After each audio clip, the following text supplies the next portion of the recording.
Good morning, students. Yesterday, we have learned some worksheets of Science and Technology Part 2. Then today, we are going to see another worksheets of Part 2. आज आपण science and technology part 2 मधील आणखीन काही कृतीपत्रिका ज्या आहेत worksheets त्याचा आपण अभ्यास करणार आहोत. Next worksheets about genetic disorders. Diseases or disorders occurring due to abnormalities in chromosomes and mutations in genes are called genetic disorders. अनुवंशिक विकृती आपण गेल्या वर्षी अभ्यासलेला आहे. त्यामध्ये ज्या ॲबनॉर्मलिटीज म्हणजे त्याला काय म्हणतो असामान्य मुलं म्हणजे त्याच्यामध्ये काहीतरी दोष असतात. For example physical disorders like cleft lip, दुभंगलेले ओठ जे असतात तसे, अल्बिनिझम वर्णहीनता, सायकोलॉजिकल डिसऑर्डर्स शारीरिक व्यंगे और सिकल सेल ॲनिमिया, हिमोफिलिया यासारखे जे आजार असणारे ज्या व्यक्ती आढळतात त्याच्यामध्ये काही क्रोमोझोम्सची संख्या कमी असते किंवा जास्त असते. It content first down syndrome और मंगोलिया किंवा त्याला काय म्हणतात मंगोलिया याची माहिती आपल्याला दिलेली आहे. याच्यामध्ये they have 47 chromosomes instead of 46. एक क्रोमोझोमची संख्या जास्त असते, 47 असतात आणि त्यामुळं असा हा डाऊन सिंड्रोम हा डिसऑर्डर्स आपल्याला आढळून येतो. यामध्ये ते मूल कसं दिसतं तर मेंटली रिटार्डेशन मतिमंद असतं किंवा त्याच्यामध्ये short height, short wide neck, flat knows,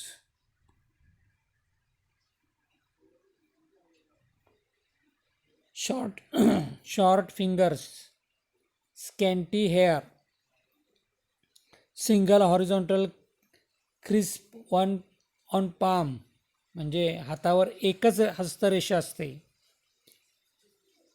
and life expectancy of about 16 to 20 years.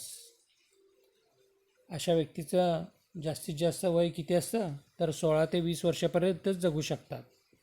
Then Turner syndrome,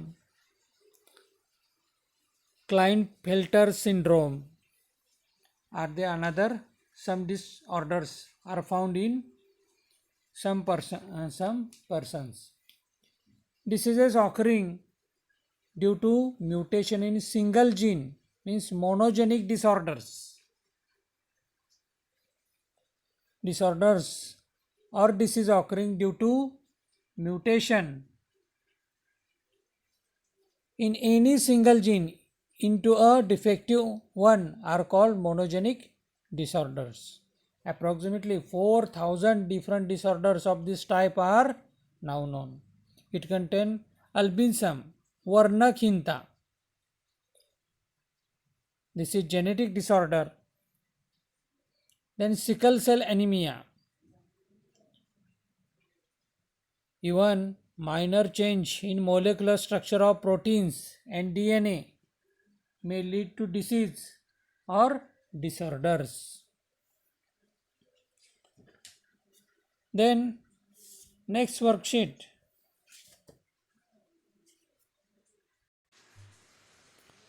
For transportation, by the process of transportation, a substance either synthesized or absorbed in one part of the body reaches another. Transportation म्हणजे परिवहन. जे मुळांनी शोषलेलं पाणी आणि क्षार आहे त्याचं अन्न घटकामध्ये पानामार्फत रूपांतर केलं जातं आणि ते अन्न घटक संपूर्ण वनस्पतीवर पसरवण्याचं जे कार्य केलं जातं त्याला ट्रान्सपोर्टेशन म्हणतात. त्यासाठी 2 प्रकारच्या टिश्यूज कार्य करतात, त्यामध्ये xylem and phloem. Xylem means conduct water and absorbs minerals, and phloem conduct food from leaves to all part of the plant. Xylem conduct water and absorb minerals from root to leaves. Then it contain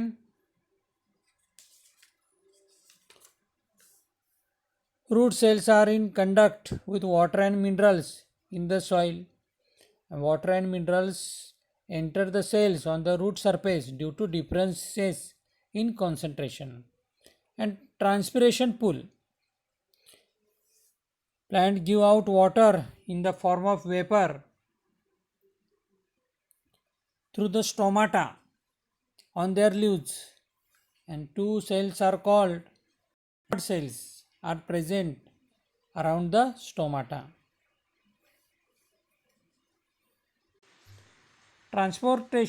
Transpiration helps in absorption of water and minerals and distribution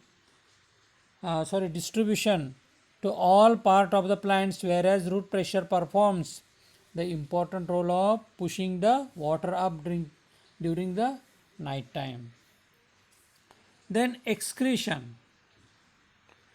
About excretion, many harmful and waste substances like urea, uric acid, ammonia, etc. are produced in living organism, and these substances accumulate in the body or are retained in the body for a long time is a serious harm or even death. It can lead to serious harm or even death. Removal of waste or harmful substances from the body is called excretion. Excretion in plants. वनस्पतीमधील उत्सर्जन. त्या वनस्पतीमधील जे उत्सर्जित घटक आहेत ते आपणाला उपयोगी आहेत. Some waste material of plants are useful to humans.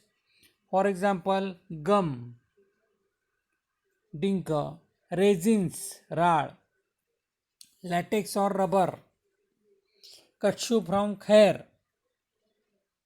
खैराच्या झाडापासून मिळणारा जो कात आहे हा एक घटक, असे काही घटक आहेत. Then excretion in human being. Generally there are different organ system in the human body to bring about the different life processes.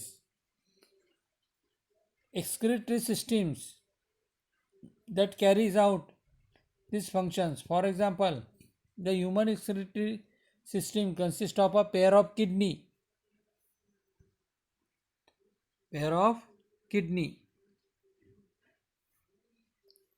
a pair of ureters, and the urinary bladder and the urethra. आपणाला यामध्ये आकृतीमध्ये दाखवलेले आहेत बघा घटक. Excretory system and kidneys. The functional unit of the kidney that performs the basic function of filtration is called a nephron. Nephrons असतात. नेफ्रॉनची सुद्धा diagram आपणाला दाखवलेली आहे बघा. त्याच्यामध्ये ट्युब्युलीज असतात आणि जे शरीरातलं ब्लड जे आहे हे फिल्टर केलं जातं. Normally, healthy person's body is filtered by the kidneys about 400 times every day, and in human body म्हणजे मानवी शरीरामध्ये जवळजवळ 5 लिटर ब्लड असतं. Approximately 5 liters of blood which is present in a normal healthy person, आणि हे जवळजवळ 400 वेळा रोज filter करण्याचं कार्य हे किडनी करत असते. आणि याच्यामध्ये जे युरिन तयार होतं ते 1 to 1.9 liters म्हणजे near about 1 to 2 liters urine is form in this daily routine process. आणि याच्यामध्ये जर ऑब्स्ट्रक्शन म्हणजे अडथळा जर आला तर त्यामध्ये काय करतात, डायलिसिस करतात. डायलिसिस मशीन आपल्याला माहिती आहे, आर्टिफिशियल प्रेशर मॉनिटर यूज करून डायलिसिस केलं जातं. The efficiency of kidney can be adversely affected by injury, infection, or decreased blood supply. In case this happen, an excess of toxic substances accumulate in the body, and it can lead to death. So if kidneys fail, nitrogen waste are separated from the blood with the help of man-made machine. About 500 milliliter of blood is sent at one time through these machines, and purified blood is reinfused into the body of the patient. म्हणजे dialysis मार्फत जर एखाद्या व्यक्तीची जर kidney किंवा शरीरामध्ये त्याच्यात किडनीमध्ये problem झाल्यामुळं रक्तशुद्धीकरण होत नसेल, तर डायलिसिस मशीनद्वारे एका वेळी 500 मिलीलिटर ब्लड हे काय केलं जातं, डायलिसिस करून, वॅस्लेशन त्याला म्हणतात, म्हणजे रक्त शुद्ध करून पुन्हा त्याच्या शरीरामध्ये पाठवलं जातं. अशा पद्धतीनं ही सुद्धा म्हणजे मॅन मेड प्रोसेस ही सुद्धा यूज केली जाते. देन टुडे वी लर्न, आज आपण नवीन एक प्रकरण सुरू करणार आहोत. त्या प्रकरणाचं नाव आहे periodic classification of elements. In chapter number 2, periodic classification of elements. Yesterday we have seen escape velocity. When a body is thrown vertically upward from the surface of the earth, the minimum initial velocity of the body for which the body is able to overcome the downward pull by the earth and can escape the earth forever is called escape velocity. Then we learn some formulas about escape velocity. Then today, classification of elements. Today 118 elements are known to the scientific world. आजपर्यंत आपणाला जवळजवळ 118 मूलद्रव्यांची माहिती विज्ञान जगताला झालेली दिसून येते. We have learned in the previous standard that all the atoms of an elements are of only one type. In 18th century, only about 30 elements were known. म्हणजे 18व्या शतकापर्यंत जवळजवळ 30 मूलद्रव्यांचीच माहिती होती. But today known elements are 118. More numbers of elements were discovered in the course of time. Course of time, काळाच्या ओघात नवनवीन मूलद्रव्यांची माहिती होत गेली. अजूनही आता जवळपास 120 मूलद्रव्यांची माहिती झालेली आपल्याला दिसून येते. म्हणजे पुढील नवीन अभ्यासक्रमामध्ये 120 मूलद्रव्यांची माहिती आपल्याला येणार आहे. To ease the study of such a larger number of elements, scientists started studying the patterns, if any, in the vast information about them. You know that in the initial classification, elements were classified into the two groups. First, metal and another non-metals. सुरुवातीच्या काळात ज्यावेळी मूलद्रव्यांचा अभ्यास सुरू झाला त्यावेळी शास्त्रज्ञांनी फक्त 2च गट केले. एक म्हणजे metals and non metals. And then later on another class of elements is found, is known as metalloid. म्हणजे पुढील काळात मूलद्रव्यांचा आणखीन एक गट म्हणजे आणखीन एक वर्ग शोधून काढला. त्याचं नाव धातू सदृश्य और semi metals. means in some circumstance shows these elements metallic properties and in some circumstance shows non-metallic properties. म्हणजे असे काही मूलद्रव्य आहेत की जे काही परिस्थितीमध्ये धातूचे गुणधर्म दाखवतात आणि काही परिस्थितीमध्ये अधातूचे गुणधर्म दाखवतात.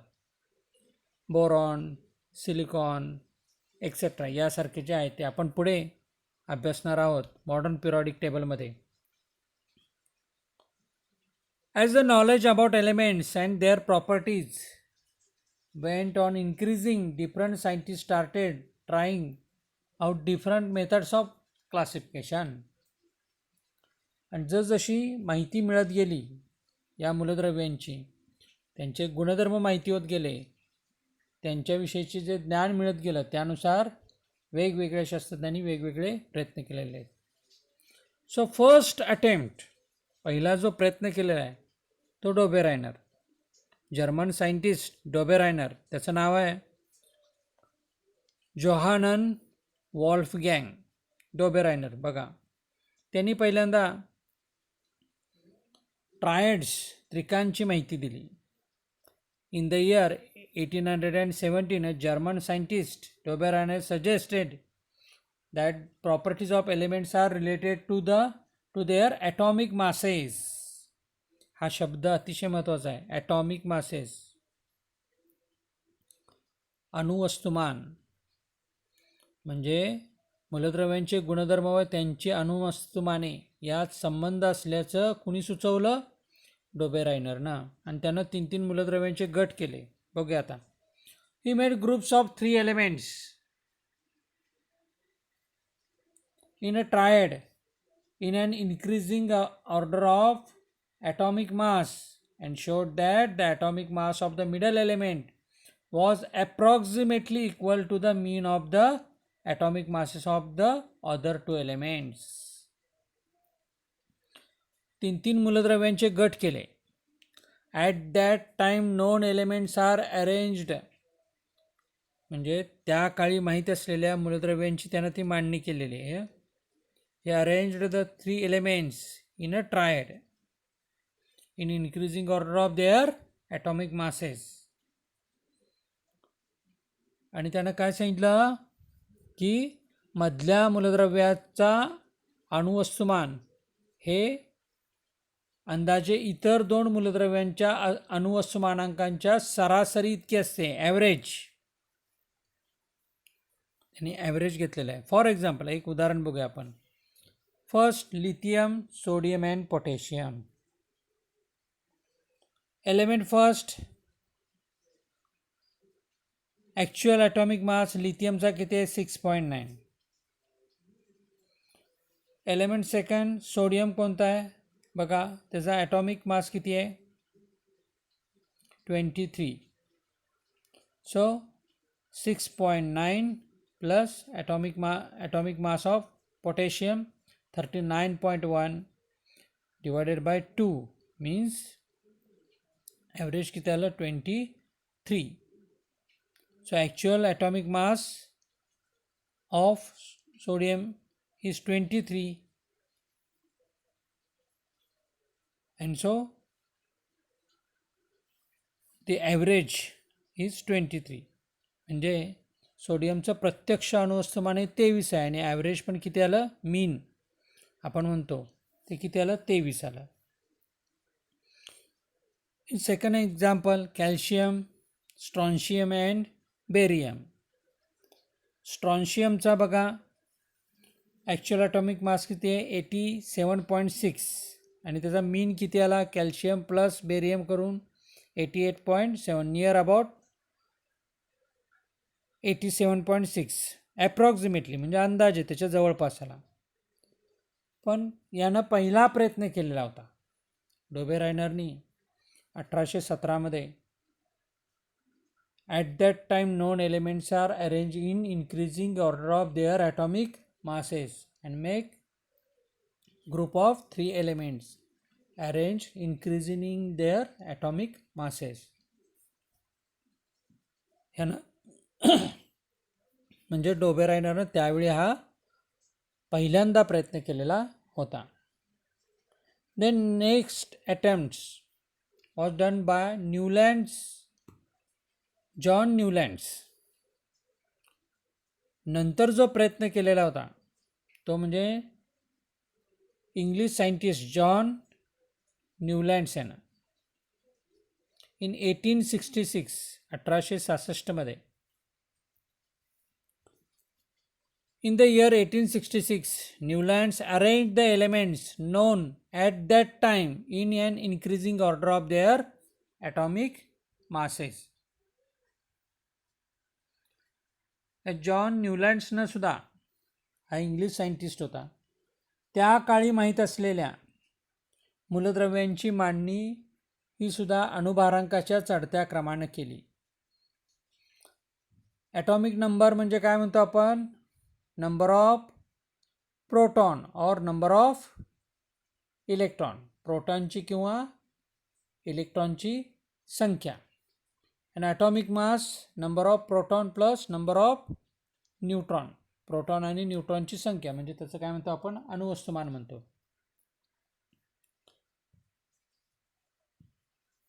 It started with the lightest element hydrogen and ended up to the thorium. त्यानं हायड्रोजनपासून सुरुवात केली आणि थोरियमपर्यंत त्याचा शेवट केला त्यांनी. He found that every 8 element had properties similar to those of the first. यांनी काय सांगितलं बघा, त्याला असं दिसलं की प्रत्येक 8व्या मूलद्रव्याला पहिल्या मूलद्रव्यासारखे गुणधर्म आहेत. पहिल्याचे 8व्यासारखे नव्हे तर 8व्याचे पहिल्यासारखे आहेत असं त्यानं सांगितलं. For example, sodium is the 8th element from lithium and both have similar properties. बघा, लिथियम आणि सोडियम यांचे गुणधर्म सारखे आहेत असं त्यानं सांगितलं. Next example, magnesium shows the similarity to beryllium.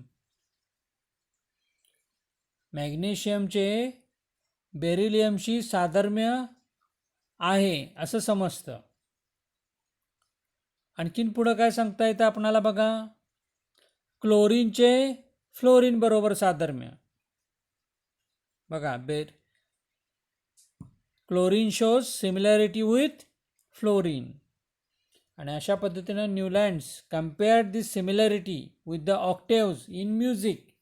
He called the similarity observed in the 8th and the first element of the laws of octaves. म्हणजे त्यांनी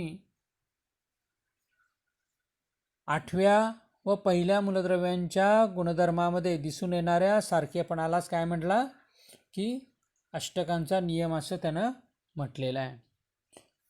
आता तुम्हाला यातलं माहिती आहे बघा, सा रे ग म प द नि सा हे 7 स्वर आहेत भारतीय संगीतामध्ये. In the Indian music system there are 7 main notes.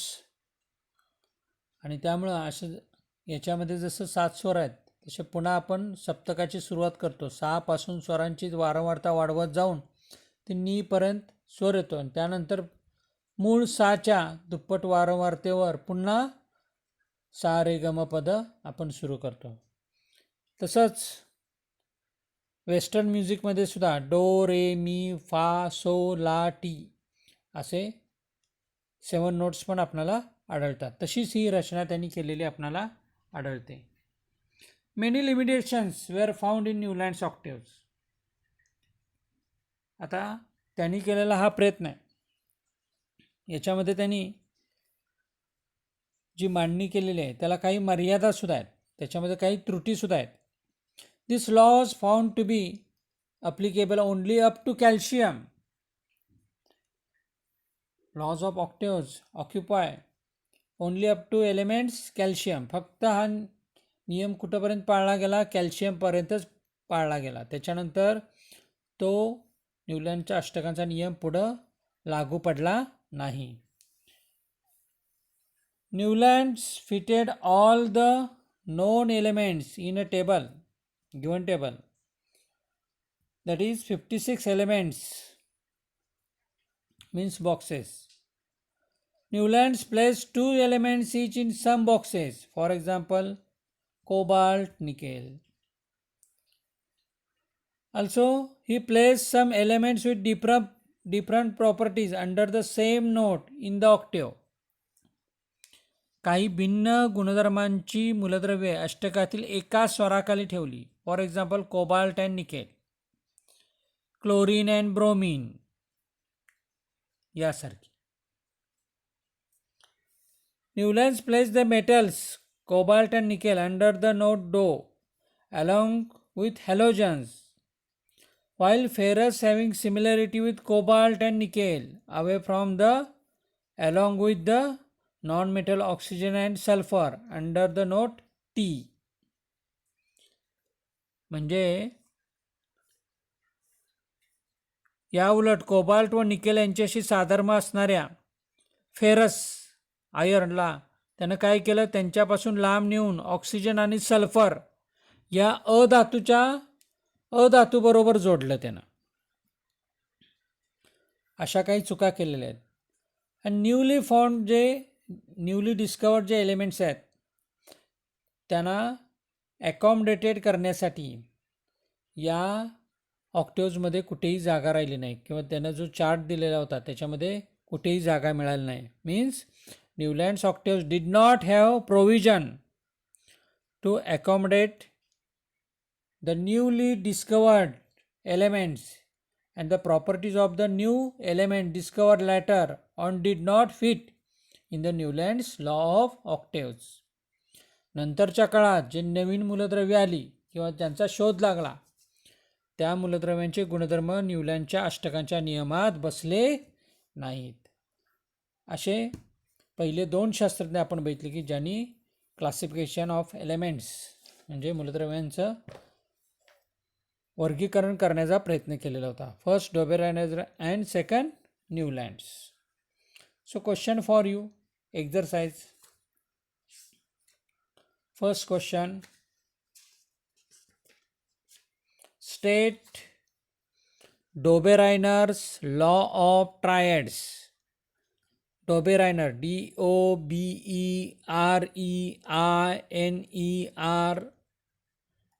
Dobereiner's law of triads. Giving one example. And second question, state Newland's law of octaves.